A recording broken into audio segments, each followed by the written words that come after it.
اس بات نے بنی اسرائیل کے کئی فرقے کر دیے۔ ایک فرقے نے تو کہا موسیٰ علیہ السلام کے آنے تک ہم اس کی بابت کوئی بات طے نہیں کر سکتے، ممکن ہے یہی رب ہو تو ہم اس کی بے ادبی کیوں کریں، اور اگر یہ رب نہیں ہے تو موسیٰ علیہ السلام کے آتے ہی حقیقت کھل جائے گی۔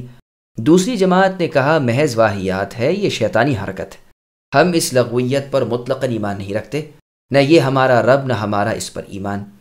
ایک پاجی گمراہ فرقے نے دل سے اسے مان لیا اور سامری کی بات پر ایمان لائے، مگر بظاہر اس کی بات کو جھٹلا دیا۔ ہارون علیہ السلام نے اسی وقت سب کو جمع کر کے فرمایا کہ لوگو، یہ اللہ تعالیٰ کی طرف سے تمہاری آزمائش ہے، تم اس جھگڑے میں کہاں پھنس گئے؟ تمہارے رب تو اللہ رحمان ہے، تم میری اتباع کرو اور میرا کہنا مانو۔ انہوں نے کہا آخر اس کی کیا وجہ کہ 30 دن کا وعدہ کر کے موسیٰ علیہ السلام گئے ہیں اور آج 40 دن ہونے کو آئے لیکن اب تک لوٹے نہیں۔ بعض بیوقوفوں نے یہاں تک کہہ دیا کہ ان سے ان کا رب خطا کر گیا، اب یہ اس کی تلاش میں ہوں گے۔ ادھر 10 روزے اور پورے ہونے کے بعد موسیٰ علیہ السلام کو اللہ تعالیٰ سے ہم کلامی کا شرف حاصل ہوا۔ موسیٰ علیہ السلام کو بتلایا گیا کہ آپ کے بعد آپ کی قوم بنی اسرائیل کا اس وقت کیا حال ہے۔ آپ اسی وقت رنج و افسوس اور غم و غصے کے ساتھ واپس لوٹے اور یہاں آ کر قوم سے بہت کچھ کہا سنا۔ اپنے بھائی ہارون علیہ السلام کے سر کے بال پکڑ کر گھسیٹنے لگے، غصے کی زیادتی کی وجہ سے تختیاں بھی ہاتھ سے پھینک دیں۔ پھر اصل حقیقت معلوم ہو جانے پر آپ نے اپنے بھائی ہارون علیہ السلام سے معذرت کی، ان کے لیے استغفار کیا اور سامری کی طرف متوجہ ہو کر فرمانے لگے کہ تو نے ایسا کیوں کیا؟ اس نے جواب دیا کہ اللہ کے بھیجے ہوئے یعنی فرشتے جبرائیل علیہ السلام کے گھوڑے کے پاؤں تلے سے میں نے ایک مٹھی اٹھا لی، یہ لوگ اسے نہ پہچان سکے اور میں نے جان لیا تھا، میں نے وہی مٹھی اس آگ میں ڈال دی تھی، میری رائے میں یہی بات آئی۔ موسیٰ علیہ السلام نے فرمایا جا اے سامری، اس کی سزا دنیا میں تو یہ ہے کہ تو یہی کہتا رہے کہ ہاتھ لگانا نہیں، پھر ایک وعدے کا وقت ہے جس کا خلاف ناممکن ہے، اور تیرے دیکھتے ہوئے ہم تیرے اس جھوٹے گوسالے کو جس کو تو نے اپنے ہاتھ سے تراش کر بنی اسرائیل کو اسے معبود بنا کر انہیں گمراہ کیا ہے، جلا کر اس کی خاک بھی دریا میں بہا دیں گے۔ چنانچہ موسیٰ علیہ السلام نے یہی کیا۔ اس وقت بنی اسرائیل کو یقین آ گیا کہ واقعی وہ رب نہ تھا، یعنی وہ گوسالہ، وہ بچھڑا۔ اب وہ بڑے نادم ہوئے اور سوائے ان مسلمانوں کے جو ہارون علیہ السلام کے ہم عقیدہ رہے تھے، باقی کے لوگوں نے عذر و معذرت کی اور کہا اے نبی اللہ موسیٰ، اللہ سے دعا کیجئے وہ ہمارے لیے توبہ کا دروازہ کھول دے، جو وہ فرمائیں گے ہم بجا لائیں گے تاکہ ہماری یہ زبردست خطا معاف ہو جائے۔ موسیٰ علیہ السلام نے بنی اسرائیل کے اس گروہ میں سے 70 آدمیوں کو چھانٹ کر علیحدہ کیا اور توبہ کے لیے لے چلے۔ وہاں زمین پھٹ گئی اور آپ کے سب ساتھی یعنی 70 بنی اسرائیل کے لوگ اس میں اتر گئے یعنی ڈھس گئے۔ موسیٰ علیہ السلام کو فکر لاحق ہوئی کہ میں بنی اسرائیل کو کیا منہ دکھاؤں گا۔ آپ نے گریہ وزاری شروع کی اور دعا کی کہ اے اللہ، اگر آپ چاہتے تو اس سے پہلے ہی مجھے اور ان سب کو ہلاک کر دیتے، ہمارے بیوقوفوں کے گناہ کے بدلے آپ ہمیں ہلاک نہ کیجیے۔ موسیٰ علیہ السلام تو ان 70 لوگوں کے ظاہر کو دیکھ رہے تھے اور اللہ کی نظریں ان کے باطن پر تھیں۔ ان میں سے ایسے بھی تھے جو بظاہر مسلمان بنے ہوئے تھے لیکن دراصل دلی عقیدہ ان کا اس بچھڑے کے رب ہونے کا تھا۔ انہی منافقین کی وجہ سے سب کو تہہ زمین کر دیا گیا تھا۔ نبی اللہ موسیٰ علیہ السلام کی اس آوازاری پر اللہ تعالیٰ نے جواب دیا کہ یوں تو میری رحمت سب پر چھائے ہوئے ہے، لیکن میں اسے ان کے نام ہبہ کروں گا جو متقی پرہیزگار ہوں، زکوٰۃ کے ادا کرنے والے ہوں، میری باتوں پر ایمان لائیں اور میرے اس رسول محمد صلی اللہ علیہ وسلم اور میرے نبی کی اتباع کریں جس کے اوصاف وہ اپنی کتابوں میں لکھا ہوا پاتے ہیں یعنی تورات اور انجیل میں۔ کلیم اللہ موسیٰ علیہ السلام نے عرض کی کہ باری تعالیٰ، میں نے اپنی قوم کے لیے توبہ طلب کی تو آپ نے جواب دیا کہ آپ اپنی رحمت کو ان کے ساتھ کر دیں گے جو آگے آنے والے ہیں، پھر اللہ مجھے بھی آپ اپنی اسی رحمت والے نبی کی امت میں پیدا کرتے۔ رب العالمین نے فرمایا اے موسیٰ سنیے، ان کی توبہ اس وقت قبول ہوگی کہ یہ لوگ آپس میں ایک دوسرے کو قتل کرنا شروع کر دیں، نہ باپ بیٹے کو دیکھے نہ بیٹا باپ کو چھوڑے، آپس میں گت جائیں اور ایک دوسرے کو قتل کرنا شروع کر دیں۔ چنانچہ بنی اسرائیل نے یہی کیا اور جو منافق لوگ تھے انہوں نے بھی سچے دل سے توبہ کی۔ اللہ تعالیٰ نے ان کی توبہ قبول فرمائی، جو بچ گئے تھے وہ بھی بخشے گئے، جو قتل ہوئے وہ بھی بخش دیے گئے۔ موسیٰ علیہ السلام اب یہاں سے بیت المقدس کی طرف چلے، تورات کی تختیاں اپنے ساتھ لیں اور بنی اسرائیل کو احکام الہی سنائے۔ جو ان پر بہت بھاری پڑے اور انہوں نے صاف انکار کر دیا۔ چنانچہ ایک پہاڑ ان کے سروں پر معلق کھڑا کر دیا گیا، وہ مثل سائبان کے سروں پر تھا، اور ہر دم ڈر تھا کہ اب گرا تب گرا۔ انہوں نے اب اقرار کیا اور تورات لے لی۔ پہاڑ ہٹ گیا، اس پاک زمین پر پہنچے جہاں کلیم اللہ موسیٰ علیہ السلام انہیں لے جانا چاہتے تھے۔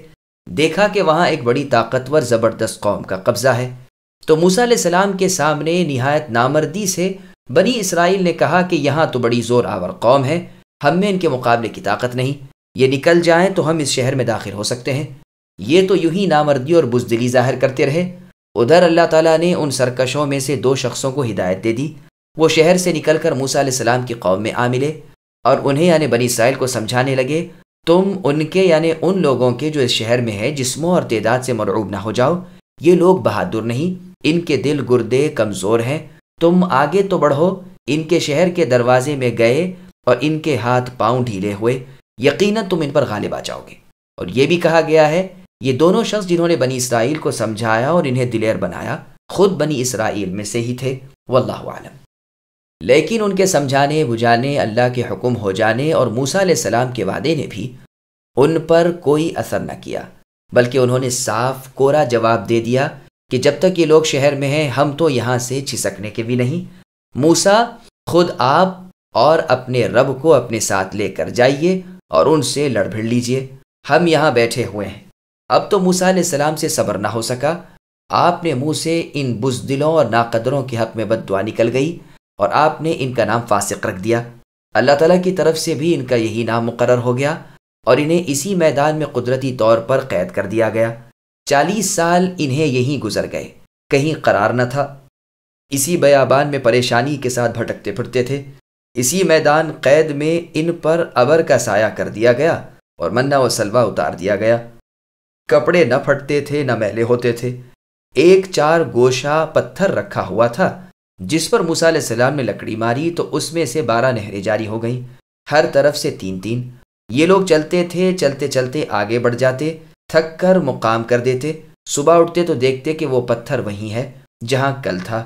ابن عباس رضی اللہ عنہما نے اس حدیث کو مرفوع بیان کیا ہے۔ معاویہ رضی اللہ عنہ نے جب یہ روایت ابن عباس رضی اللہ عنہما سے سنی تو فرمایا کہ اس میں جو ہے کہ اس فرعونی نے موسیٰ علیہ السلام کے اگلے دن کے قتل کی خبر رسانی کی تھی، یہ بات سمجھ میں نہیں آتی، کیونکہ قبطی کے قتل کے وقت سوائے اس بنی اسرائیلی ایک شخص کے جو قبطی سے لڑ رہا تھا وہاں کوئی اور نہ تھا۔ اس پر ابن عباس رضی اللہ عنہما بہت بگڑے اور معاویہ رضی اللہ عنہ کا ہاتھ تھام کر سعد بن مالک رضی اللہ عنہ کے پاس لے گئے اور ان سے کہا، آپ کو یاد ہے کہ ایک دن رسول اللہ صلی اللہ علیہ وسلم نے ہم سے اس شخص کا حال بیان فرمایا تھا جس نے موسیٰ علیہ السلام کے قتل کے راز کو کھولا تھا، بتائیے وہ بنی اسرائیلی شخص تھا یا فرعونی؟ سعد رضی اللہ عنہ نے فرمایا، بنی اسرائیلی سے اس فرعونی نے سنا، پھر اسی نے جا کر حکومت سے کہا اور خود اس کا شاہد بنا۔ یہ روایت سنن نسائی الکبریٰ میں نیز مسند ابی اعلیٰ میں ہے، یہی روایت اور کتابوں میں ہے۔ ابن عباس رضی اللہ عنہما کے اپنے کلام سے تو بہت تھوڑا سا حصہ مرفوع بیان کیا گیا ہے، بہت ممکن ہے کہ آپ رضی اللہ عنہما نے بنو اسرائیل میں سے کسی سے روایت لی ہو، کیونکہ ان سے روایتیں لینا مباح ہے۔ یا تو آپ نے کعب الاحبار سے ہی یہ روایت سنی ہوگی اور ممکن ہے کسی اور سے سنی ہو، واللہ اعلم۔ میں نے اپنے استاد شیخ حافظ ابو الحجاج مزی رحمہ اللہ سے بھی یہی سنا ہے۔ فلبثت سنين في أهل مدين ثم جئت على قدري يا موسى واصطنعتك لنفسي اذهب أنت وأخوك بآياتي ولا تنيا في ذكري اذهبا إلى فرعون إنه طغى فقولا له قولا لينا لعله يتذكر أو يخشى۔ پھر تو اے موسیٰ کئی سال تک آپ مدین کے لوگوں میں ٹھہرے رہے، پھر تقدیر الہی کے مطابق اے موسیٰ آپ آئے اور میں نے آپ کو خاص اپنی ذات کے لیے پسند فرما لیا۔ اب آپ اپنے بھائی ہارون سمیت میری نشانیاں ہمراہ لیے ہوئے جائیے، خبردار میرے ذکر میں سستی نہ کیجیے۔ آپ دونوں فرعون کے پاس جائیں اور اس نے تو بڑی سرکشی کی ہے، اسے نرمی سے سمجھائیں کہ وہ سمجھ لے یا ڈر جائے۔ سامعین اب آیتوں کی تفصیل سماعت کیجیے۔ موسیٰ علیہ السلام مدین میں، موسیٰ علیہ السلام سے اللہ تعالیٰ فرما رہے ہیں کہ آپ فرعون سے بھاگ کر مدین پہنچے، یہاں سسرال مل گئی اور شرط کے مطابق ان کی بکریاں برسوں تک چراتے رہے۔ پھر اللہ تعالیٰ کے اندازے اور اس کے مقررہ وقت پر تم اے موسیٰ اس کے پاس پہنچے۔ اللہ تعالیٰ کی کوئی چاہت نہیں چھوٹتی، کوئی فرمان نہیں ٹوٹتا۔ اللہ کے وعدے کے مطابق اللہ کے مقررہ وقت پر آپ کا اللہ کے پاس پہنچنا لازمی امر تھا۔ یہ بھی مطلب ہے کہ آپ اے موسیٰ اپنی قدر و منزلت کو پہنچے، یعنی رسالت و نبوت ملی۔ میں نے آپ کو اپنا برگزیدہ پیغمبر بنا لیا۔ صحیح بخاری میں ہے، رسول اللہ فرماتے ہیں آدم اور موسیٰ علیہ السلام کی ملاقات ہوئی تو موسیٰ علیہ السلام نے کہا کہ آپ نے لوگوں کو مشقت میں ڈال دیا، انہیں جنت سے نکال دیا۔ آدم علیہ السلام نے فرمایا آپ کو اے موسیٰ اللہ تعالیٰ نے اپنی رسالت سے ممتاز فرمایا اور اپنے لیے پسند فرمایا اور تورات عطا فرمائی۔ کیا اس میں آپ نے یہ نہیں پڑھا کہ میری پیدائش سے پہلے یہ سب مقدر ہو چکا تھا؟ کہا ہاں۔ الغرض آدم علیہ السلام موسیٰ علیہ السلام پر دلیل میں غلبہ پا گئے۔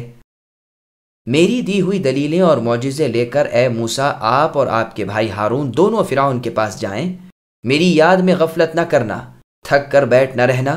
چنانچہ فرعون کے سامنے دونوں اللہ کے ذکر میں لگے رہے تاکہ اللہ کی مدد ان کا ساتھ دے، انہیں قوی اور مضبوط بنا دے اور فرعون کی شان کو ڈال دے۔ چنانچہ اللہ نے فرمایا کہ فرعون کے پاس تم میرا پیغام لے کر پہنچو، اس نے بہت سر اٹھا رکھا ہے، اللہ تعالیٰ کی نافرمانیوں پر دلیر ہو گیا ہے، بہت پھول گیا ہے اور اپنے خالق مالک اللہ کو بھول گیا ہے۔ اس سے گفتگو نرم کرنا۔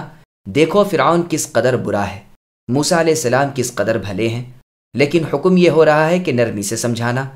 یزید الرقاشی رحمہ اللہ اس آیت کو پڑھ کر فرماتے ہیں یا من یتحبب الی من یعادیہ فکیف من یتولاہ وینادیہ، یعنی اے وہ اللہ تعالیٰ جو دشمنوں سے بھی محبت اور نرمی کرتے ہیں، آپ کا کیسا کچھ برتاؤ ہوگا اس کے ساتھ جو آپ ہی سے محبت کرتا ہو اور آپ ہی کو پکارتا ہو۔ وہب رحمہ اللہ فرماتے ہیں کہ نرم گفتگو کرنے سے مراد یہ ہے کہ اس سے کہنا میرے غضب و غصے سے میرے مغفرت و رحمت بہت بڑی ہوئی ہے، تبلیغ نرم لہجے سے کرو۔ اکرمہ رحمہ اللہ فرماتے ہیں نرم بات کہنے سے مراد اللہ تعالیٰ کی وحدانیت کی طرف دعوت دینا ہے کہ وہ لا الہ الا اللہ کا قائل ہو جائے۔ حسن بصری رحمہ اللہ فرماتے ہیں اس سے کہنا کہ تمہارے رب اے فرعون اللہ تعالیٰ ہیں، تمہیں مر کر اللہ تعالیٰ کے وعدے پر پہنچنا ہے جہاں جنت و دوزخ دونوں ہیں۔ سفیان رحمہ اللہ فرماتے ہیں اے موسیٰ فرعون کو میرے دروازے پر لا کھڑا کرو، الغرض تم اس سے نرمی اور آرام سے گفتگو کرنا تاکہ اس کے دل میں تمہاری باتیں بیٹھ جائیں، جیسا کہ اللہ نے سورہ نحل کی آیت نمبر 125 میں فرمایا ادع الى سبیل ربک بالحکمت والموعظۃ الحسنۃ وجادلہم باللتی ہی احسن، یعنی اپنے رب کی راہ کی دعوت انہیں حکمت اور اچھے واز سے دیجیے اور انہیں بہترین طریقے سے سمجھا بجھا دیجیے تاکہ وہ سمجھ لے اور اپنی ضلالت ہلاکت سے ہٹ جائے یا اپنے رب تعالیٰ سے ڈرنے لگے اور اللہ کی اطاعت و عبادت کی طرف متوجہ ہو جائے، جیسے اللہ نے سورہ فرقان کی آیت نمبر 62 میں فرمایا لمن اراد ان یذکر او اراد شکورا، یہ نصیحت اس کے لیے ہے جو عبرت حاصل کر لے یا شکر گزار بن جائے۔ بس عبرت حاصل کرنے سے مراد برائیوں سے اور خوف کی چیز سے ہٹ جانا اور ڈر سے مراد اطاعت کی طرف مائل ہو جانا ہے۔ حسن بصری رحمہ اللہ فرماتے ہیں اس کی ہلاکت کی دعا نہ کرنا جب تک کہ اس کے تمام عذر ختم نہ ہو جائیں۔ زید ابن عمر ابن نفیل کے یا امیہ ابن ابی السلط کے شعروں میں ہے وَأَنْتَ الَّذِي مِنْ فَضْلِ مَنٍّ وَرَحْمَةٍ بَعَثْتَ إِلَى مُوسَى رَسُولًا مُنَادِيًا فَقُلْتَ لَهُ اذْهَبْ وَهَارُونَ فَادْعُوَا إِلَى اللَّهِ فِرْعَوْنَ الَّذِي كَانَ طَاغِيًا وَقُولَ لَهُ أَأَنْتَ سَوَّيْتَ هَذِهِ بِلَا وَتَدٍ حَتَّى اطْمَأَنَّتْ كَمَا هِيَ وَقُولَ لَهُ أَأَنْتَ رَفَعْتَ هَذِهِ بِلَا عَمَدٍ أَرْفِقْ إِذًا بِكَ بَانِيًا وَقُولَ لَهُ أَأَنْتَ سَوَّيْتَ وَسْطَهَا مُنِيرًا إِذَا مَا جَنَّهُ اللَّيْلُ هَادِيًا وقول له من يرسل الشمس غدوة فيصبح ما مست من الأرض ضاحيا وقول له من ينبت الحب في الثرى فيصبح منه البقل يهتز رابيا، جس کا ترجمہ ہے کہ اے اللہ آپ وہ ہیں جنہوں نے اپنے فضل و کرم سے موسیٰ کو یہ کہہ کر باغی فرعون کی طرف بھیجا کہ اے موسیٰ فرعون سے پوچھو تو کہ کیا اس آسمان کو بے ستون کے تو نے اے فرعون تھام رکھا ہے، اور کیا تو نے ہی اسے بنایا ہے، اور کیا تو نے ہی اس کے درمیان روشن سورج کو چڑھایا ہے جو اندھیرے کو اجالے سے بدل دیتا ہے، ادھر صبح کے وقت وہ نکلا، ادھر دنیا سے ظلمت دور ہوئی۔ بھلا بتلا تو کہ مٹی میں سے دانے نکالنے والے کون ہیں؟ پھر اس میں بالیں پیدا کرنے والے کون ہیں؟ کیا ان تمام نشانیوں سے بھی تو اللہ تعالیٰ کو نہیں پہچان سکتا کہ یہ سارے کام اللہ ہی کرتے ہیں، کوئی دوسرا نہیں کرتا اور نہ کر سکتا ہے۔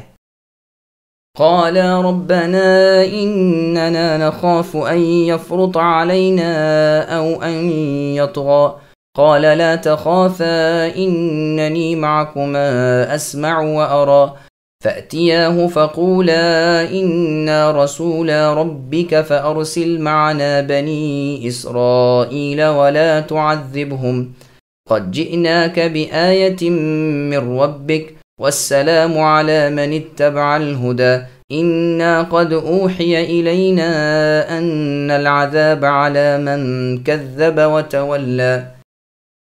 موسیٰ اور ہارون علیہم السلام دونوں نے کہا، اے ہمارے رب، ہمیں تو خوف ہے کہ کہیں فرعون ہم پر کوئی زیادتی نہ کرے یا اپنی سرکشی میں بڑھ نہ جائے۔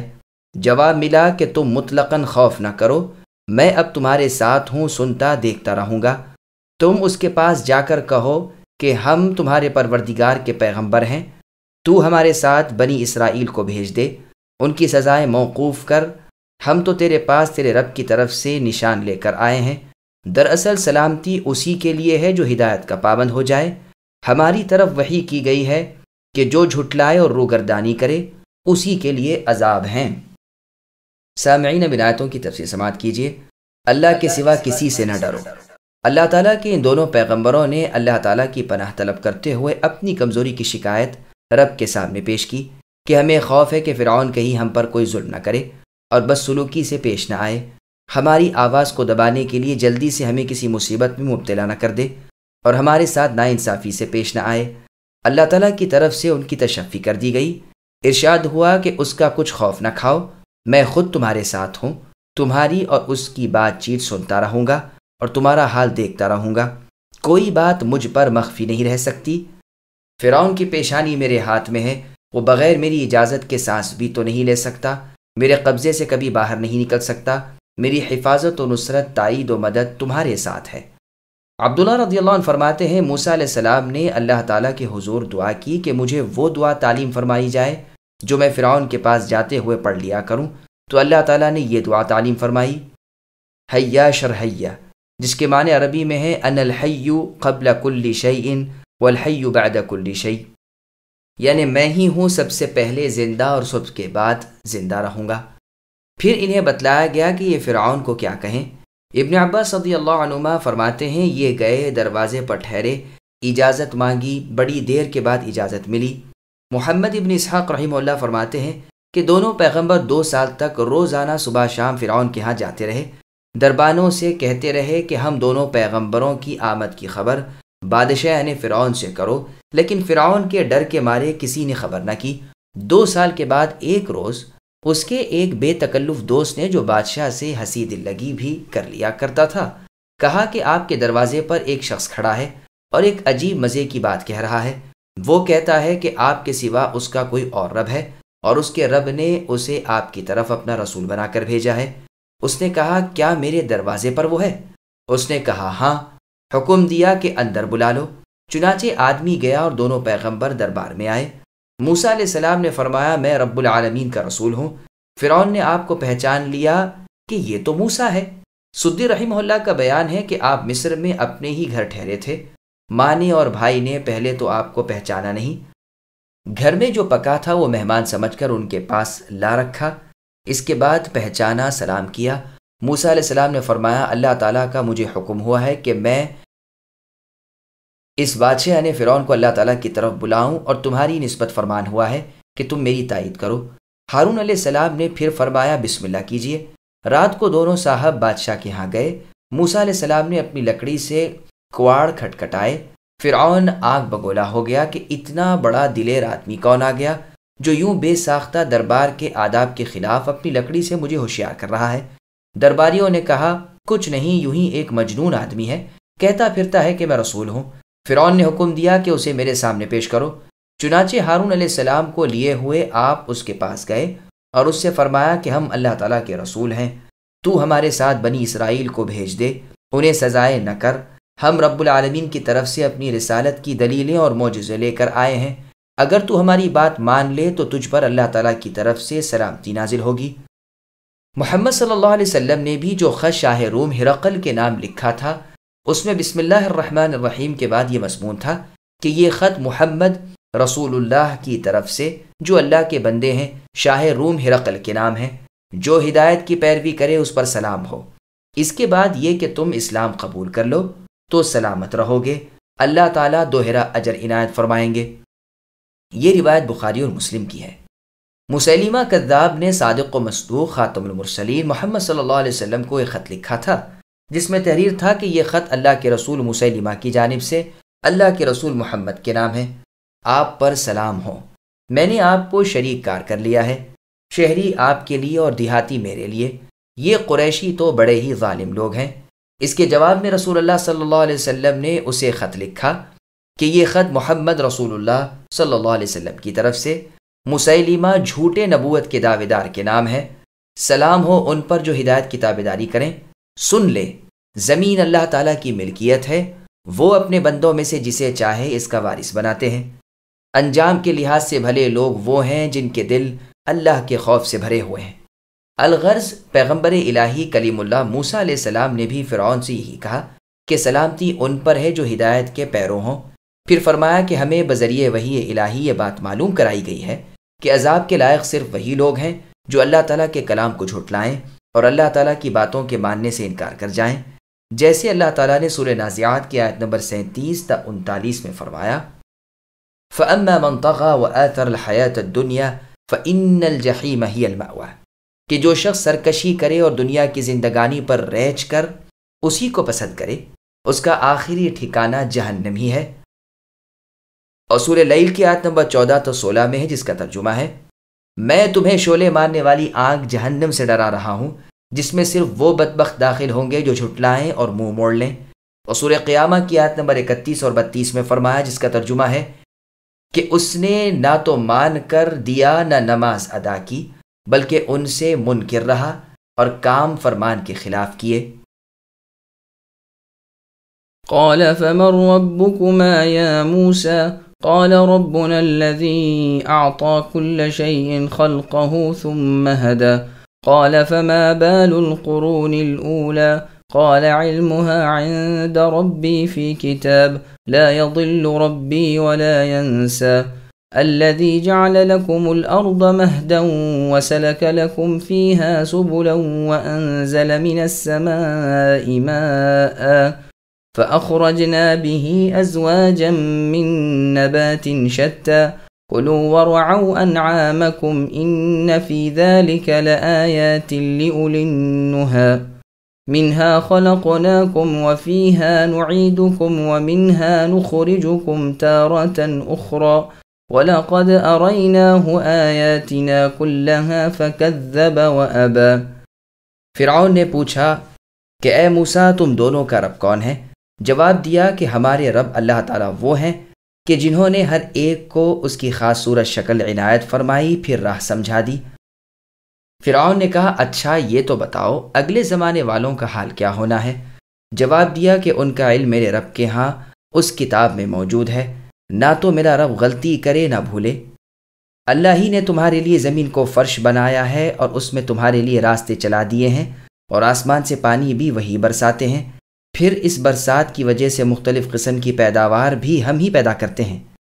تم خود کھاؤ اور اپنے چوپاؤں کو بھی چراؤ، کچھ شک نہیں کہ اس میں عقل مندوں کے لیے بہت سی نشانیاں ہیں۔ اسی زمین میں سے ہم نے تمہیں پیدا کیا اور اسی میں پھر واپس لوٹائیں گے، اور اسی سے پھر دوبارہ تم سب کو نکال کھڑا کریں گے۔ ہم نے اسے اپنی سب نشانیاں دکھا دیں، لیکن پھر بھی اس نے جھٹلایا اور انکار کر دیا۔ سامعین اب آیتوں کی تفسیر سماعت کیجیے۔ تمام صورتیں اللہ تعالیٰ نے بنائی ہیں۔ چونکہ یہ ناہنجار یعنی فرعون مصر وجود باری تعالیٰ کا منکر تھا، پیغام باری تعالیٰ کلیم اللہ کی زبانی سن کر وجود خالق کے انکار کے طور پر سوار کرنے لگا کہ اے موسیٰ تمہارا بھیجنے والا اور تمہارا رب کون ہے؟ میں تو اسے نہیں جانتا نہ اسے مانتا ہوں، بلکہ میری دانش میں تو وہ تم سب کا رب میرے سوا اور کوئی نہیں۔ اللہ تعالیٰ کے سچے رسول نے جواب دیا کہ ہمارا رب وہ ہے جس نے ہر شخص کو اس کا جوڑا عطا فرمایا ہے۔ انسان کو بصورت انسان، گدھے کو اس کی صورت پر، بکری کو ایک علیحدہ صورت پر پیدا فرمایا ہے۔ ہر ایک کو اللہ نے اس کی خاص صورت میں بنایا ہے۔ ہر ایک کی پیدائش نرالی شان سے درست کر دی ہے۔ انسانی پیدائش کا طریقہ الگ ہے، چوپائے الگ صورت میں ہیں، درندے الگ وضع میں ہیں۔ ہر ایک کے جوڑے کی ہیئت ترکیبی علیحدہ ہے۔ کھانا پینا، کھانے پینے کی چیزیں، جوڑے سب الگ الگ اور ممتاز و مخصوص ہیں۔ ہر ایک کا اندازہ مقرر کر کے پھر ان کی ترکیب اسے بتلا دی ہے۔ ہر چیز کا علم صرف اللہ ہی کو ہے۔ عمل، اجل، رزق مقدر اور مقرر کر کے اسی پر لگا دیا ہے۔ نظام کے ساتھ ساری مخلوق کا کارخانہ چل رہا ہے، کوئی اس سے ادھر ادھر نہیں ہو سکتا۔ تمام مخلوق کے خالق، تقدیروں کے مقرر کرنے والے، اپنے ارادے پر مخلوق کی پیدائش کرنے والے ہی ہمارے رب ہیں، یعنی اللہ تعالیٰ۔ یہ سب سن کر اس بے سمجھ فرعون نے پوچھا کہ اچھا پھر ان کا کیا حال ہونا ہے جو ہم سے پہلے تھے اور اللہ کی عبادت کے منکر تھے؟ اس سوال کو اس نے اہمیت کے ساتھ کیا، لیکن اللہ تعالیٰ کے پیغمبر موسیٰ علیہ السلام نے ایسا جواب دیا کہ وہ عاجز ہی ہو گیا۔ فرمایا ان سب کا علم میرے رب یعنی اللہ تعالیٰ کو ہے۔ لوح محفوظ میں ان کے اعمال لکھے ہوئے ہیں، جزا سزا کا دن مقرر ہے۔ نہ وہ اللہ تعالیٰ غلطی کرے کہ کوئی چھوٹا بڑا اللہ کی پکڑ سے چھوٹ جائے، نہ وہ اللہ تعالیٰ بھولے کہ مجرم اللہ کی گرفت سے رہ جائیں۔ اللہ کا علم تمام چیزوں کو اپنے میں گھیرے ہوئے ہے۔ اللہ کی ذات بھول چوک سے پاک ہے۔ نہ اللہ کے علم سے کوئی چیز باہر، نہ علم کے بعد بھول جانے کا اللہ کا وصف۔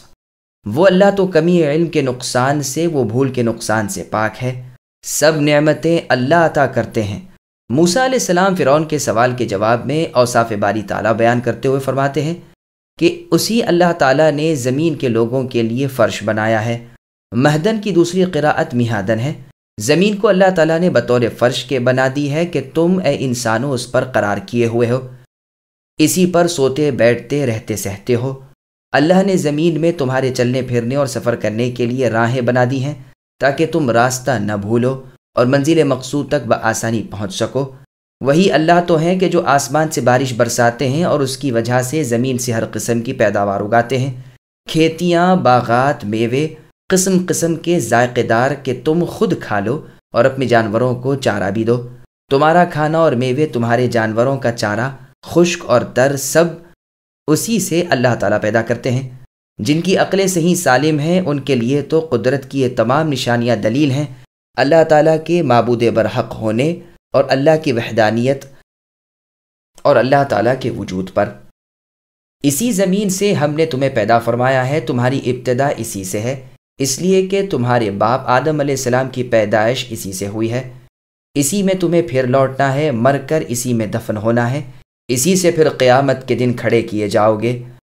ہماری پکار پر ہماری تعریفیں کرتے ہوئے اٹھو گے اور یقین کر لو گے کہ تم بہت ہی تھوڑی دیر دنیا میں رہے ہو، جیسا کہ اللہ نے سورہ اسراء کی آیت نمبر 52 میں فرمایا، اور سورہ اعراف کی آیت نمبر 25 میں اللہ نے فرمایا، جس کا ترجمہ ہے کہ اسی زمین پر اے انسانوں تمہاری زندگی گزرے گی، مر کر بھی اسی میں جاؤ گے، پھر اسی میں سے نکالے جاؤ گے، یعنی بروز قیامت۔ الغرض فرعون کے سامنے دلیلیں آ چکی، اس نے معجزے اور نشان دیکھ لیے، لیکن سب کا انکار اور تکذیب کرتا رہا۔ کفر، سرکشی اور ضد اور تکبر سے باز نہ آیا، جیسے اللہ تعالیٰ نے سورہ نمل کی آیت نمبر 14 میں فرمایا، وَجَحَدُوا بِهَا وَاسْتَيْقَنَتْهَا أَنفُسُهُمْ ظُلْمًا وَعُلُوًّا، یعنی باوجود کہ ان کے دلوں میں یقین ہو چکا تھا، لیکن تاہم از راہ ظلم و زیادتی انکار سے باز نہ آئے۔ قال أجئتنا لتخرجنا من أرضنا بسحرك يا موسى فلنأتينك بسحر مثله فاجعل بيننا وبينك موعدا لا نخلفه نحن ولا أنت مكانا سوى قال موعدكم يوم الزينة وأن يحشر الناس ضحى۔ فرعون کہنے لگا، اے موسیٰ، کیا تم اسی لیے آئے ہو کہ ہمیں اپنے جادو کے زور سے ہمارے ملک سے باہر نکال دو؟ تو ہم بھی تیرے مقابلے میں اسی جیسا جادو ضرور لائیں گے۔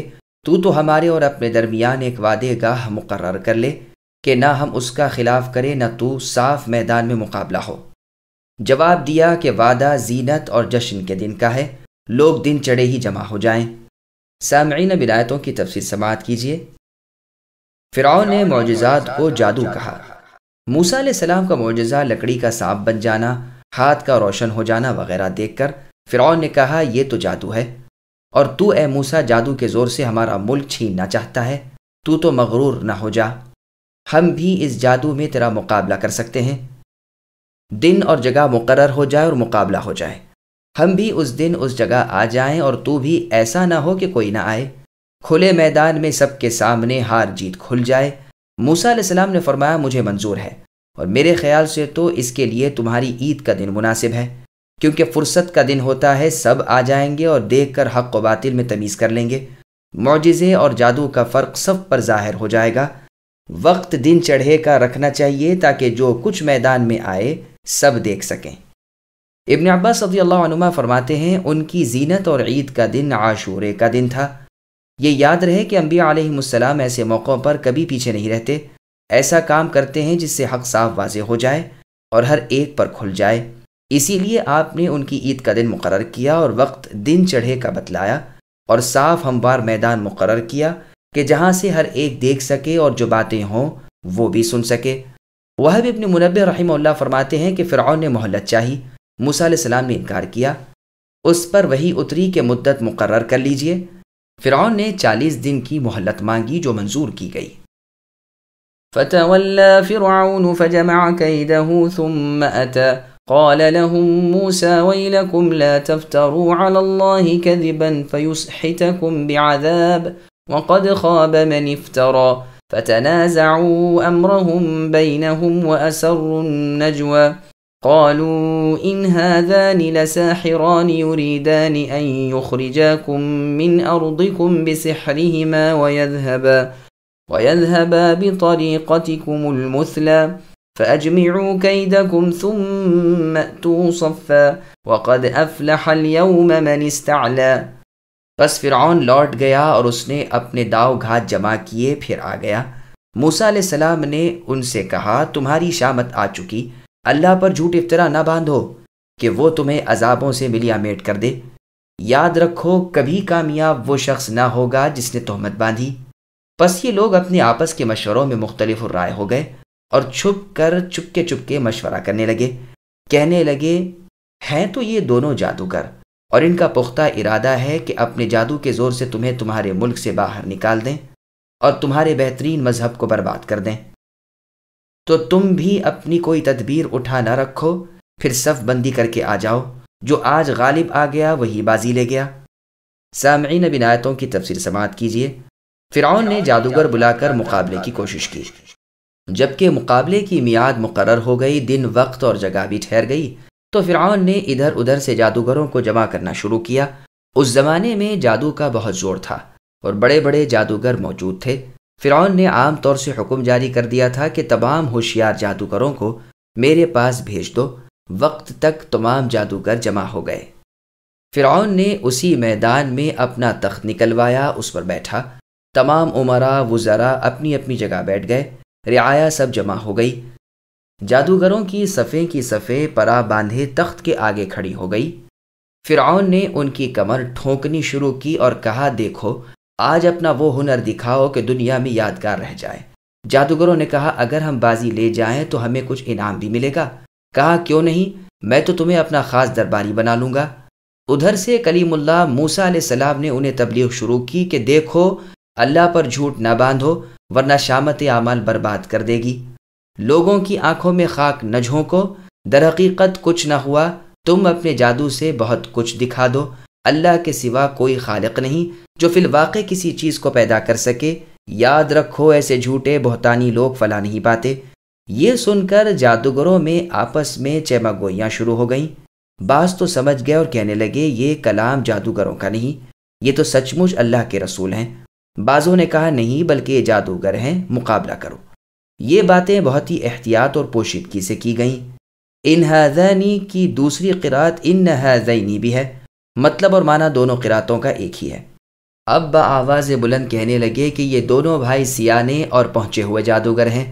اس وقت تک تو تمہاری ہوا بندھی ہوئی ہے، بادشاہ کا قرب نصیب ہے، مال و دولت قدموں تلے لوٹ رہا ہے، لیکن آج اگر یہ بازی لے گئے تو ظاہر ہے کہ ریاست انہی کی ہو جائے گی، تمہیں ملک سے نکال دیں گے، عوام ان کے ماتحت ہو جائیں گے، ان کا زور بند جائے گا، بادشاہت چھین لیں گے اور ساتھ ہی تمہارے مذہب کو ملیا میٹ کر دیں گے۔ بادشاہت، عیش و آرام، سب چیزیں تم سے چھین جائیں گی، شرافت، عقل مندی، ریاست سب ان کے قبضے میں آ جائے گی، تم یوں ہی بھٹے بھونتے رہ جاؤ گے، تمہارے اشراف ذلیل ہو جائیں گے، امیر فقیر بن جائیں گے، ساری رونق اور بہار جاتی رہے گی، بنی اسرائیل جو تمہارے لونڈی غلام بنے ہوئے ہیں یہ سب ان کے ساتھ ہو جائیں گے اور تمہاری حکومت پاش پاش ہو جائے گی۔ تم سب اتفاق کر لو، ان کے مقابلے میں صف بندی کر کے اپنا کوئی فن باقی نہ رکھو، جی کھول کر ہوشیاری اور دانائی سے اپنے جادو کے زور سے اسے دبا دو۔ ایک ہی دفعہ ہر استاد جادوگر اپنی کاریگری دکھا دے تاکہ میدان ہمارے جادو سے پر ہو جائے، دیکھو اگر وہ جیت گیا تو یہ ریاست اسی کی ہو جائے گی، اور اگر ہم غالب آگے تو تم سن چکے ہو کہ بادشاہ ہمیں اپنا مقرب اور دربار خاص کے اراکین بنا دے گا۔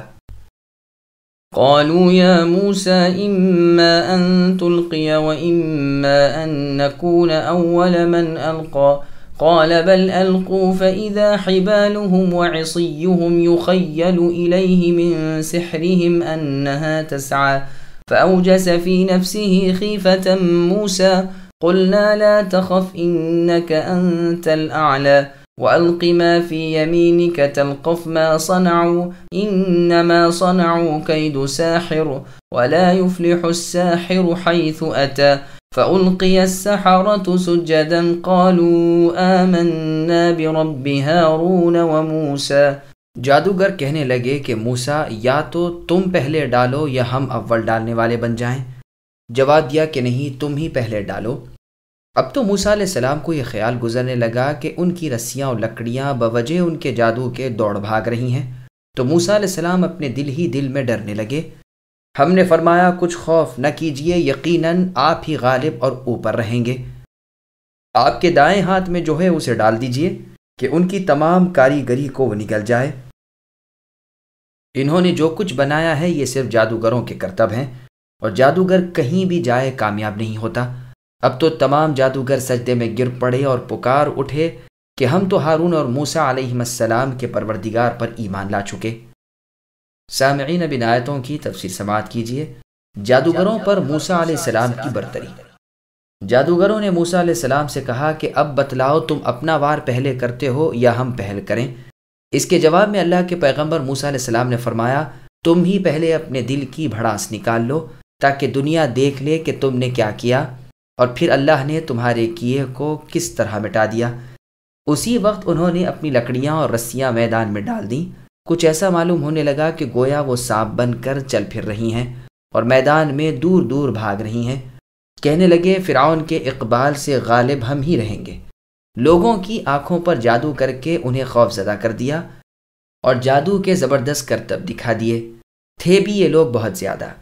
ان کی پھینکی ہوئی رسیوں لاٹھیوں سے اب سارے کا سارا میدان سانپوں سے پر ہو گیا۔ وہ آپس میں گد بد کر کے اوپر تلے ہونے لگے۔ اس منظر نے موسیٰ علیہ السلام کو خوف زدہ کر دیا کہ کہیں ایسا نہ ہو لوگ ان کے کرتب کے قائل ہو جائیں اور اس باطل میں پھنس جائیں۔ اسی وقت اللہ تعالیٰ نے وحی نازل فرمائی کہ اپنے داہنے ہاتھ کی لکڑی کو اے موسیٰ میدان میں ڈال دیجئے، ہراساں نہ بنیے۔ آپ نے حکم برداری کی۔ اللہ تعالیٰ کے حکم سے یہ لکڑی ایک زبردست بے مثال اژدہا بن گئی، جس کے پیر بھی تھے اور سر بھی تھا، کچلیاں اور دانت بھی تھے۔ اس نے سب کے دیکھتے سارے میدان کو صاف کر دیا۔ اس میں جادوگروں کے جتنے کرتب تھے سب کو ہڑپ کر لیا۔ اب سب پر حق واضح ہو گیا، معجزے اور جادو میں تمیز ہو گئی، حق و باطل میں پہچان ہو گئی۔ سب نے جان لیا کہ جادوگروں کی بناوٹ میں اصلیت کچھ بھی نہ تھی۔ فی الواقع جادوگر کوئی چال چلیں لیکن اس میں غالب نہیں آ سکتے، یعنی جہاں کہیں بھی جادو پایا جائے امن نہ دیا جائے۔ جادوگروں نے جب یہ دیکھا انہیں یقین ہو گیا کہ یہ کام انسانی طاقت سے خارج ہے۔ وہ جادو کے فن سے ماہر تھے، بیک نگاہ پہچان گئے کہ واقعی یہ اس اللہ کا کام ہے جس کے فرمان اٹل ہیں۔ جو کچھ اللہ چاہے اللہ کے حکم سے ہو جاتا ہے۔ اللہ جو ارادہ فرماتے ہیں وہ ہوتا ہے۔ اس بات کا انہیں اتنا کامل یقین ہو گیا کہ اسی وقت اسی میدان میں سب کے سامنے بادشاہ کی موجودگی میں وہ اللہ کے سامنے سر بسجود ہو گئے۔ اور پکار اٹھے کہ ہم رب العالمین اللہ پر یعنی ہارون اور موسیٰ علیہ السلام کے پروردگار پر ایمان لائے۔ سبحان اللہ، صبح کے وقت کافر اور جادوگر تھے اور شام کو پاک باز مؤمن اور باری تعالیٰ کی راہ کے شہید تھے۔ کہتے ہیں کہ ان کی تعداد 80,000 کی تھی، یا 70,000 کی، یا کچھ اوپر 30,000 کی، یا 19,000 کی، یا 15,000 کی، یا 12,000 کی۔ یہ بھی مروی ہے کہ یہ 70 تھے، صبح جادوگر اور شام کو شہید۔ مروی ہے کہ جب یہ سجدے میں گرے ہیں اللہ تعالیٰ نے انہیں جنت دکھا دی اور انہوں نے اپنی منزلیں اپنی آنکھوں سے دیکھ لیں۔ یہ روایتیں تفسیر ابن جریر طبری کی ہیں۔ قال آمنتم له قبل أن آذن لكم إنه لكبيركم الذي علمكم السحر فلأقطعن أيديكم وأرجلكم من خلاف ولأصلبنكم في جذوع النخل وَلَتَعْلَمُنَّ أَيُّنَا أَشَدُّ عَذَابًا وَأَبْقَى قَالُوا لَن نُؤْثِرَكَ عَلَى مَا جَاءَنَا مِنَ الْبَيِّنَاتِ وَالَّذِي فَطَرَنَا فَاقْضِ مَا أَنْتَ قَاضٍ إِنَّمَا تَقْضِي هَذِهِ الْحَيَاةَ الدُّنْيَا إِنَّا آمَنَّا بِرَبِّنَا لِيَغْفِرَ لَنَا خَطَايَانَا وَمَا أَكْرَهْتَنَا عَلَيْهِ مِنَ السِّحْرِ واللہ خیر وابقی۔ فرعون کہنے لگا کہ کیا میری اجازت سے پہلے ہی اے جادوگرو تم اس پر ایمان لا چکے؟ یقیناً یہی تمہارا وہ بڑا بزرگ ہے جس نے تم سب کو جادو سکھایا ہے۔ سن لو، میں تو تمہارے ہاتھ پاؤں الٹے سیدھے کٹوا کر تم سب کو کھجور کے تنوں میں سولی پر لٹکوا دوں گا، اور تمہیں پوری طرح معلوم ہو جائے گا کہ ہم میں سے کس کی مار زیادہ سخت اور دیر پا ہے۔ جادوگروں نے جواب دیا کہ ناممکن ہے کہ ہم تجھے اے فرعون ترجیح دیں ان دلیلوں پر جو ہمارے سامنے آ چکی اور اس اللہ پر جس نے ہمیں پیدا کیا ہے۔ اب تو جو کچھ کرنے والا ہے کر گزر، تو جو کچھ بھی حکم چلا سکتا ہے وہ اسی دنیاوی زندگی میں ہی ہے۔ ہم اس لالچ سے اپنے پروردگار پر ایمان لائے کہ وہ اللہ ہماری خطائیں معاف فرما دیں، اور جو کچھ تو نے ہم سے زبردستی کرایا ہے وہ تو جادو ہے، اور اللہ ہی بہتر اور بہت باقی رہنے والے ہیں۔ سامعین، اب آیتوں کی تفسیر سماعت کیجیے۔ جادوگر ایمان لے آئے، شان ربانی دیکھیے۔ چاہیے تو یہ تھا کہ فرعون اب راہ راست پر آ جاتا۔ جن کو اس نے مقابلے کے لیے بلوایا تھا وہ عام مجمع میں ہارے۔ انہوں نے اپنی ہار مان لی، اپنے کرتوت کو جادو اور موسیٰ علیہ السلام کے معجزے کو اللہ کی طرف سے عطا کردہ معجزہ تسلیم کر لیا۔ خود وہ ایمان لائے جو مقابلے کے لیے بلوائے گئے تھے۔ مجمع عام میں سب کے سامنے بے جھجک انہوں نے دین برحق کو قبول کر لیا۔ لیکن یہ یعنی فرعون اپنی شیطنت میں اور بڑھ گیا اور لگا اپنی قوت و طاقت دکھانے۔ لیکن بھلا حق والے مادی طاقتوں کو سمجھتے ہی کیا ہیں؟ پہلے تو جادوگروں کے اس مسلم گروہ سے کہنے لگا کہ میری اجازت سے پہلے تم اس پر ایمان کیوں لائے؟ پھر ایسا بہتان باندھا کہ جس کا جھوٹ ہونا بالکل واضح ہے کہ موسیٰ علیہ السلام تو تمہارے استاد ہیں، انہی سے تم نے جادو سیکھا ہے، تم سب آپس میں ایک ہی ہو۔ مشورہ کر کے ہمیں تاراج کرنے کے لیے تم نے پہلے انہیں بھیجا، پھر اس کے مقابلے میں خود آئے اور اپنے اندرونی سمجھوتے کے مطابق سامنے ہار گئے اور اسے جتا دیا، اور پھر اس کا دین قبول کر لیا تاکہ تمہاری دیکھا دیکھی میری رعایا بھی اس چکر میں پھنس جائے۔ مگر تمہیں اپنی اس ساز باز کا انجام ابھی معلوم ہو جائے گا۔ میں الٹی سیدھی طرف سے تمہارے ہاتھ پاؤں کاٹ کر تم کو کھجور کے تنوں پر سولی دوں گا، اور اس بری طرح تمہاری جان لوں گا کہ دوسروں کے لیے عبرت ہو۔ اسی بادشاہ نے سب سے پہلے یہ سزا دی ہے۔ تم جو اپنے تئیں ہدایت پر اور مجھے اور قوم کو گمراہی پر سمجھتے ہو، اس کا حال ابھی تمہیں معلوم ہو جائے گا کہ دائمی عذاب کس پر آتا ہے۔ اس دھمکی کا اللہ کے ان ولیوں پر الٹا اثر ہوا۔ وہ اپنے ایمان میں کامل بن گئے اور نہایت بے پرواہی سے جواب دیا کہ اس ہدایت و یقین کے مقابلے میں اے فرعون جو ہمیں اللہ کی طرف سے حاصل ہوا ہے، ہم تیرا مذہب کسی طرح قبول کرنے کے نہیں، نہ تجھے ہم اپنے سچے خالق اللہ کے سامنے کوئی چیز سمجھیں گے۔ اور یہ بھی ممکن ہے کہ یہ جملہ قسم ہو، یعنی اس اللہ کی قسم جس نے ہمیں اولاً پیدا کیا ہے کہ ہم ان واضح دلیلوں پر تیری گمراہی کو اے فرعون ترجیح دے ہی نہیں سکتے، خواہ تو ہمارے ساتھ کچھ ہی کر لے۔ عبادت کے لائق تو صرف اللہ ہی ہے جس نے ہمیں بنایا، نہ کہ تو جو خود اللہ ہی کا بنایا ہوا ہے۔ تجھے جو کرنا ہو اس میں کمی نہ کر۔ تو ہمیں اسی وقت تک سزائیں دے سکتا ہے جب تک ہم اس دنیا کی حیات کی قید میں ہیں۔ ہمیں یقین ہے کہ اس کے بعد ابدی راحت اور غیر فانی خوشی و مسرت نصیب ہوگی۔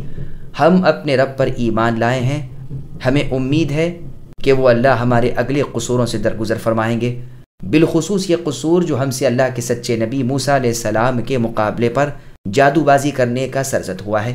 ابن عباس رضی اللہ عنہما فرماتے ہیں، فرعون نے بنی اسرائیل کے 40 بچے لے کر انہیں جادوگروں کے سپرد کیا تھا کہ انہیں جادو کی پوری تعلیم دو۔ اب یہ لڑکے یہ مقالہ کہہ رہے ہیں کہ تو نے اے فرعون ہم سے جبراً یعنی زبردستی جادوگری کی خدمت لی۔ عبد الرحمن بن زید رحمہ اللہ کا قول بھی یہی ہے۔ پھر آگے اللہ نے فرمایا کہ ان جادوگروں نے کہا، ہمارے لیے بنسبت تیرے اے فرعون اللہ تعالیٰ تو بہت بہتر ہیں اور دائمی ثواب دینے والے ہیں، نہ ہمیں تیری سزاؤں سے ڈر نہ تیرے انعام کا لالچ۔ اللہ کی ذات ہی اس لائق ہے کہ اللہ کی عبادت اور اطاعت کی جائے۔ اللہ ہی کے عذاب دائمی ہے اور سخت خطرناک ہے اگر اللہ کی نافرمانی کی جائے۔ پس فرعون نے بھی ان کے ساتھ یہ کیا کہ سب کے ہاتھ پاؤں الٹی سیدھی طرف سے کاٹ کر سولی پر چڑھا دیا۔ وہ جماعت جو سورج نکلنے کے وقت کافر تھی وہی سورج ڈوبنے سے پہلے مؤمن اور شہید تھی، رحمت اللہ علیہم اجمعین۔ اللہ تعالیٰ ان تمام پر رحم فرمائے۔ إنه من يأت ربه مجرما فإن له جهنم لا يموت فيها ولا يحيا ومن يأته مؤمنا قد عمل الصالحات فأولئك لهم الدرجات العلى جنات عدن تجري من تحتها الأنهار خالدين فيها وذلك جزاء من تزكى۔ بے شک بات تو یہی ہے کہ جو بھی گنہگار بن کر اللہ کے ہاں بروز قیامت جائے گا اس کے لیے دوزخ ہے جہاں نہ موت ہوگی اور نہ زندگی، اور جو بھی اللہ کے پاس ایماندار ہو کر جائے گا اور اس نے اعمال بھی نیک کیے ہوں گے اس کے لیے بلند و بالا درجے ہیں، ہمیشگی والی جنتیں جن کے نیچے نہریں لہریں لے رہی ہیں جہاں وہ ہمیشہ ہمیش رہیں گے۔ یہی انعام ہے ہر اس شخص کا جو پاک ہے۔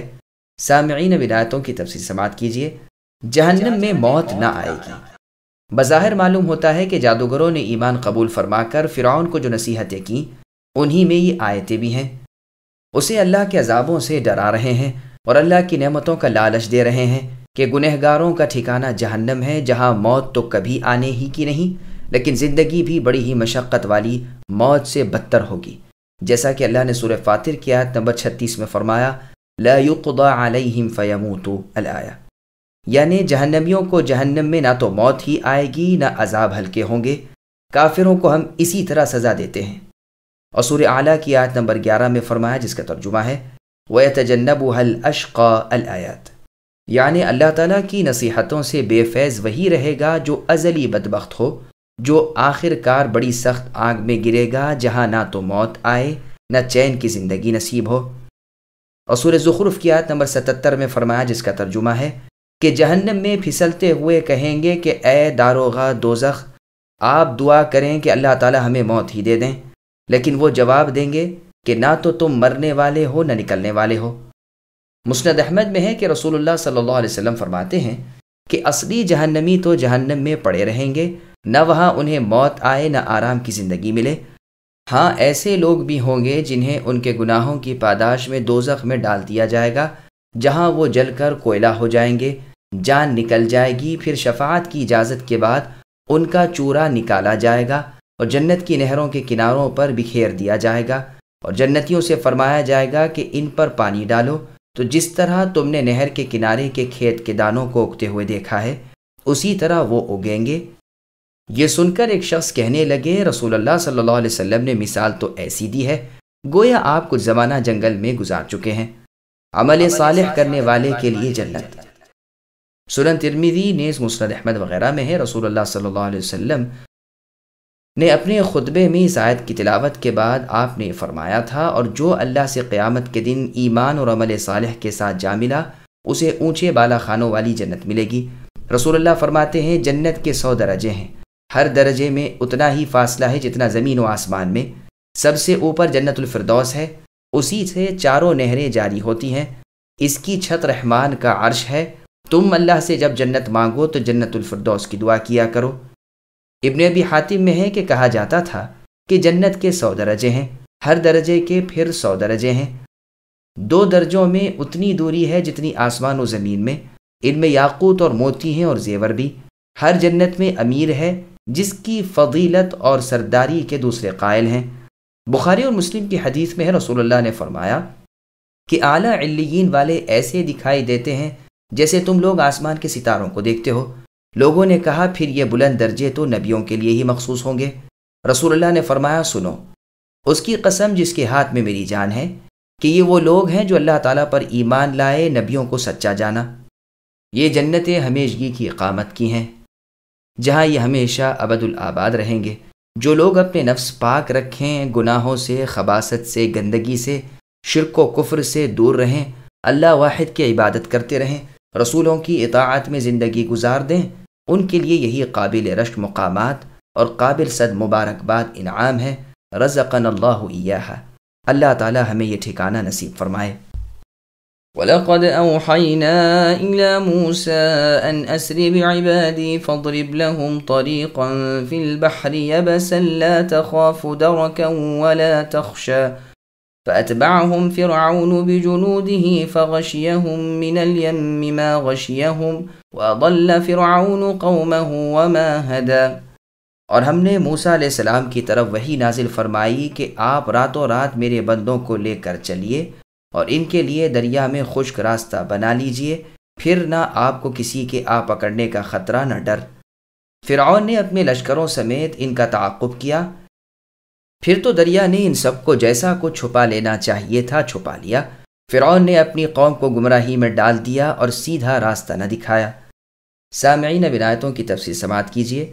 موسیٰ علیہ السلام کا قوم کو لے کر راتوں رات نکلنا، چونکہ موسیٰ علیہ السلام کے اس فرمان کو بھی فرعون نے ٹال دیا تھا کہ وہ بنی اسرائیل کو اپنی غلامی سے آزاد کر کے انہیں موسیٰ علیہ السلام کے سپرد کر دے، اس لیے اللہ تعالیٰ نے آپ کو حکم فرمایا کہ آپ راتوں رات ان کی بے خبری میں تمام بنی اسرائیل کو چپ چاپ لے کر یہاں سے چلے جائیں، جیسے کہ اس کا تفصیلی بیان قرآن کریم میں اور بہت سی جگہ پر ہوا ہے۔ چنانچہ حسب ارشاد موسیٰ علیہ السلام نے بنی اسرائیل کو اپنے ساتھ لے کر یہاں سے ہجرت کی۔ صبح جب فرعونی جاگے اور سارے شہر میں ایک بنی اسرائیل کو نہ دیکھا، فرعون کو اطلاع دی، وہ مارے غصے کے چکر کھا گیا اور ہر طرف منادی دوڑا دیے کہ لشکر جمع ہو جائیں، اور دانت پیس پیس کر کہنے لگا کہ اس مٹھی بھر جماعت نے ہماری ناک میں دم کر رکھا ہے، آج ان سب کو تہہ تہہ کر دوں گا۔ سورج نکلتے ہی لشکر موجود ہوا، اسی وقت خود سارے لشکر کو لے کر ان کے تعاقب میں روانہ ہو گیا۔ بنی اسرائیل دریا کے کنارے پر پہنچے ہی تھے جو فرعونی لشکر انہیں دکھائی دے گیا۔ گھبرا کر اپنے نبی موسیٰ علیہ السلام سے کہنے لگے، لیجئے موسیٰ، اب کیا ہوتا ہے؟ سامنے دریا ہے، پیچھے فرعونی لشکر ہیں۔ آپ نے جواب دیا کہ گھبرانے کی کوئی بات نہیں، میری مدد پر خود میرے رب اللہ تعالیٰ کافی ہیں، وہ ابھی مجھے راہ دکھا دیں گے۔ اسی وقت وہی ربانی آئی کہ موسیٰ دریا پر اپنی لکڑی ماریے، وہ ہٹ کر آپ کو راستہ دے دے گا۔ چنانچہ موسیٰ علیہ السلام نے یہ کہہ کر لکڑی ماری کہ اے دریا، اللہ تعالیٰ کے حکم سے ہٹ جا۔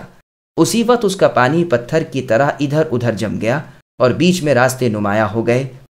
ادھر ادھر پانی مثل بڑے بڑے پہاڑوں کے کھڑا ہو گیا، اور تیز اور خشک ہواؤں کے جھونکوں نے راستوں کو بالکل سوکھی زمین کے راستوں کی طرح کر دیا۔ نہ تو فرعون کی پکڑ کا خوف رہا، نہ دریا میں ڈوب جانے کا خطرہ رہا۔ فرعون اور اس کے لشکر یہ حال دیکھ رہے تھے۔ فرعون نے حکم دیا کہ انہی راستوں سے تم بھی پار جاؤ۔ چنانچہ خود مع تمام لشکر کے انہی راہوں میں اتر پڑا۔ ان کے اترتے ہی پانی کو بہنے کا حکم ہو گیا، اور پلک جھپکنے جتنی دیر میں ہی تمام فرعونی ڈبو دیے گئے۔ دریا کی موجوں نے انہیں چھپا لیا۔ یہاں جو فرمایا کہ انہیں اس چیز نے ڈھانپ لیا جس نے ڈھانپ لیا، یہ اس لیے کہ یہ مشہور و معروف نام لینے کی ضرورت نہیں، یعنی دریا کی موجوں نے۔ سورہ نجم کی آیت نمبر 53 بھی اسی جیسے مضمون کی ہے، جس میں اللہ نے فرمایا وَالْمُؤْتَفِكَةَ أَهْوَىٰ فَغَشَّاهَا مَا غَشَّىٰ، یعنی قوم لوط کی بستیوں کو بھی اسی نے دے پٹکا تھا، پھر ان پر جو تباہی آئی سو آئی۔ عرب کے اشعار میں بھی ایسی مثالیں موجود ہیں۔ الغرض فرعون نے اپنی قوم کو بہکا دیا اور راہ راست انہیں نہ دکھائی۔ جس طرح دنیا میں انہیں اس نے آگے بڑھ کر دریا میں برباد کیا، اسی طرح آگے ہو کر قیامت کے دن انہیں جہنم میں جا جھونکے گا، جو بدترین جگہ ہے، جس کا ذکر سورہ ہود کی آیت نمبر 98 میں ہے۔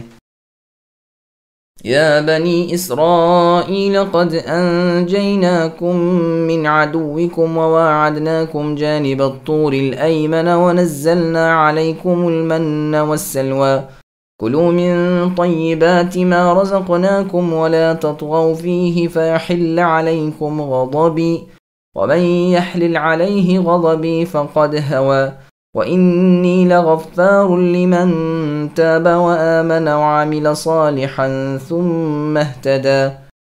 اے بنی اسرائیل، دیکھو ہم نے تمہیں تمہارے دشمن سے نجات دی اور تم سے کوہ طور کی داہنی طرف کا وعدہ کیا اور تم پر منّا و سلوہ اتارا۔ تم ہماری دی ہوئی پاکیزہ روزی کھاؤ اور اس میں حد سے آگے نہ بڑھو، ورنہ تم پر میرا غضب نازل ہوگا، اور جس پر میرا غضب نازل ہو جائے وہ یقیناً تباہ ہوا۔ ہاں بے شک میں انہیں بخش دینے والا ہوں جو توبہ کریں، ایمان لائیں، نیک عمل کریں اور راہ راست پر بھی رہیں۔ سامعین، اب آیتوں کی تفسیر سماعت کیجیے۔ جس پر اللہ کا غضب اترے وہ تباہ ہوا۔ اللہ تبارک و تعالیٰ نے بنی اسرائیل پر جو بڑے بڑے احسان کیے تھے انہیں یاد دلا رہے ہیں۔ ان احسانوں میں سے ایک تو یہ ہے کہ انہیں ان کے دشمنوں سے نجات دی، اور اتنا ہی نہیں بلکہ ان کے دشمنوں کو ان کے دیکھتے ہوئے دریا میں ڈبو دیا، ایک بھی ان میں سے باقی نہ بچا، جیسے اللہ نے سورہ بقرہ کی آیت نمبر 50 میں فرمایا وَأَغْرَقْنَا آلَ فِرْعَوْنَ وَأَنْتُمْ تَنظُرُونَ، یعنی ہم نے تمہارے دیکھتے ہوئے اے بنی اسرائیل فرعونیوں کو تمہاری آنکھوں کے سامنے ڈبو دیا۔ صحیح بخاری میں ہے کہ مدینے کے یہودیوں کو عاشورے کے دن کا روزہ رکھتے ہوئے دیکھ کر رسول اللہ صلی اللہ علیہ وسلم نے ان سے اس کا سبب دریافت فرمایا۔ انہوں نے جواب دیا کہ اسی دن اللہ تعالیٰ نے موسیٰ علیہ السلام کو فرعون پر کامیاب کیا تھا۔ یہودیوں کا جواب سن کر رسول اللہ صلی اللہ علیہ وسلم نے فرمایا پھر تو ہمیں بنسبت تمہارے موسیٰ سے زیادہ قرب ہے، چنانچہ آپ نے مسلمانوں کو اس دن کے روزے کا حکم دیا۔ پھر اللہ تعالیٰ نے اپنے کلیم موسیٰ علیہ السلام کو کوہ طور کی دائیں جانب کا وعدہ دیا۔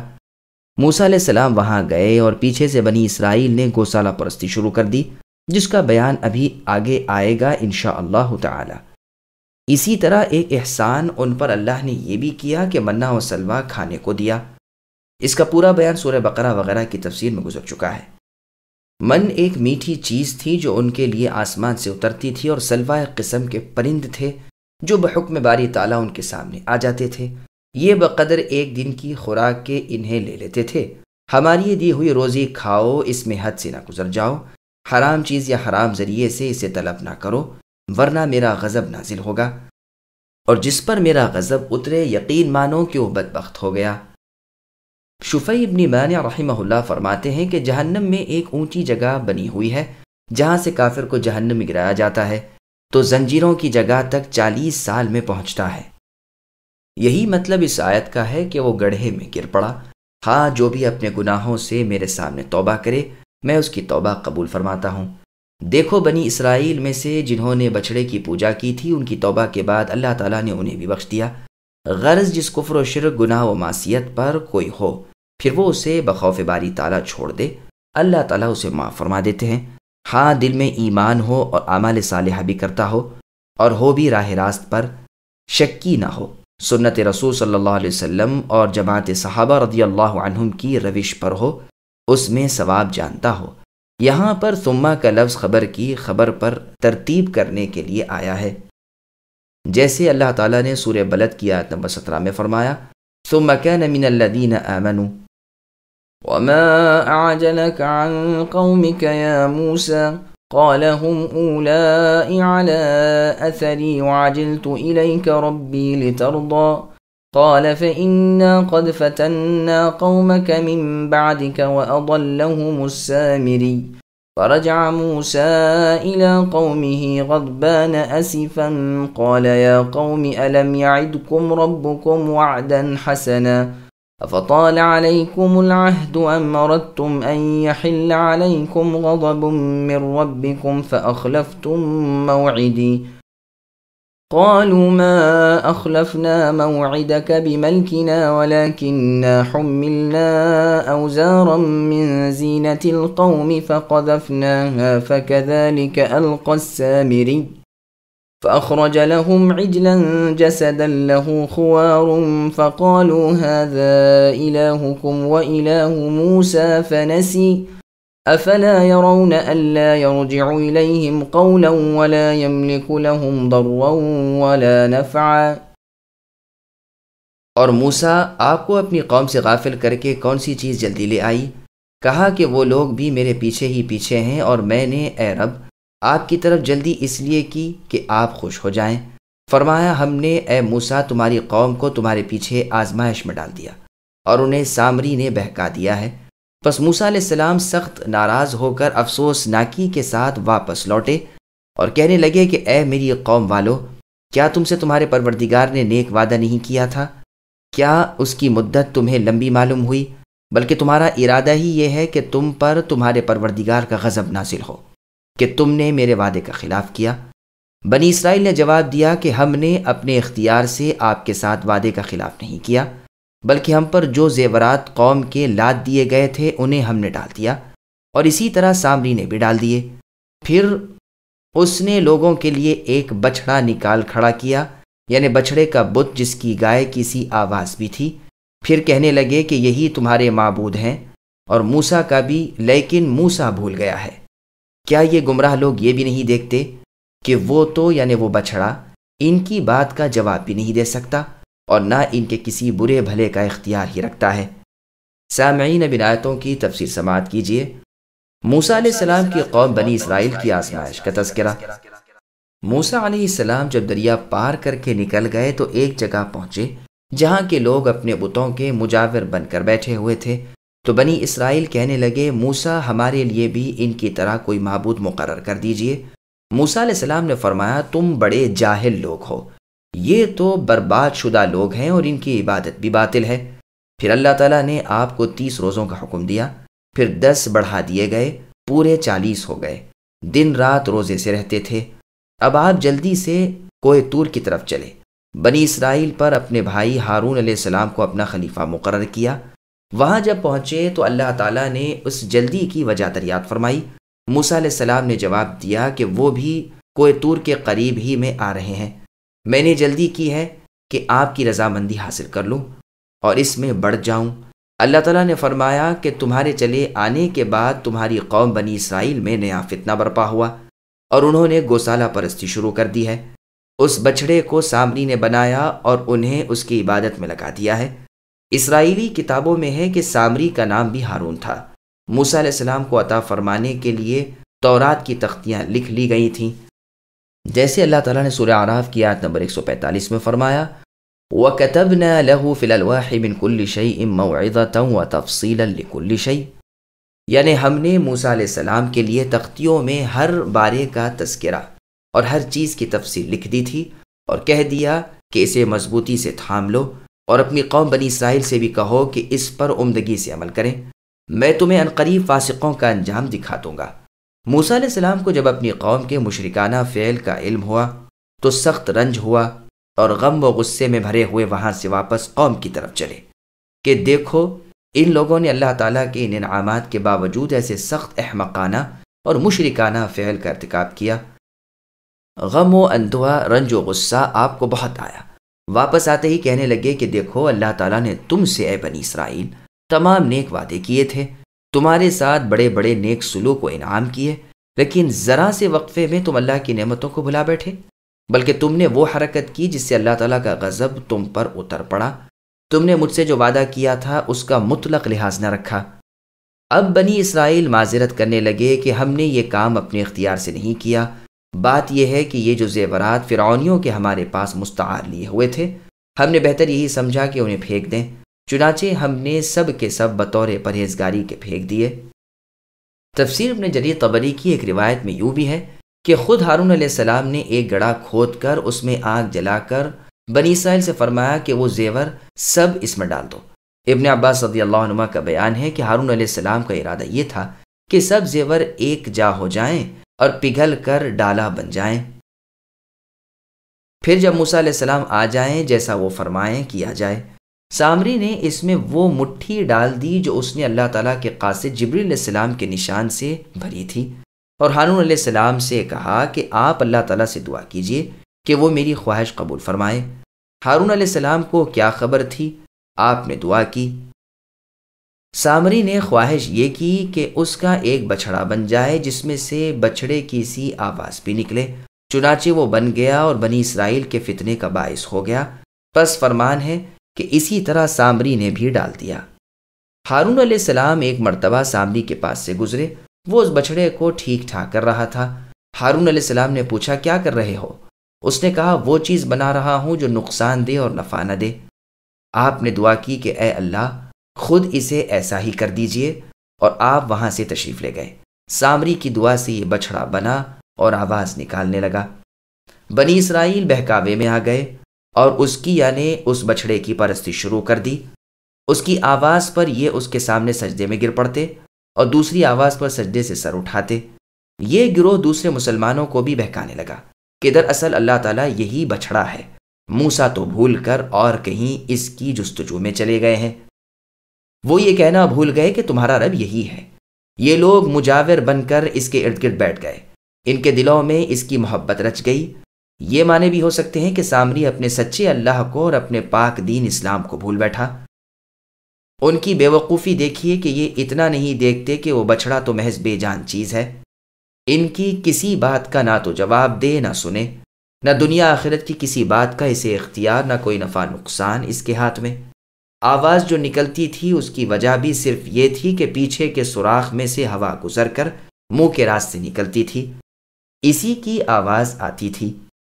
اس بچھڑے کا نام انہوں نے بہموت رکھ چھوڑا تھا۔ ان کی دوسری حماقت دیکھیے کہ چھوٹے گناہ سے بچنے کے لیے بڑا گناہ کر لیا۔ فرعونیوں کی امانتوں سے آزاد ہونے کے لیے شرک شروع کر دیا۔ یہ تو وہی مثال ہوئی کہ کسی عراقی نے عبداللہ ابن عمرو رضی اللہ عنہما سے پوچھا کہ کپڑے پر اگر مچھر کا خون لگ جائے تو نماز ہو جائے گی یا نہیں؟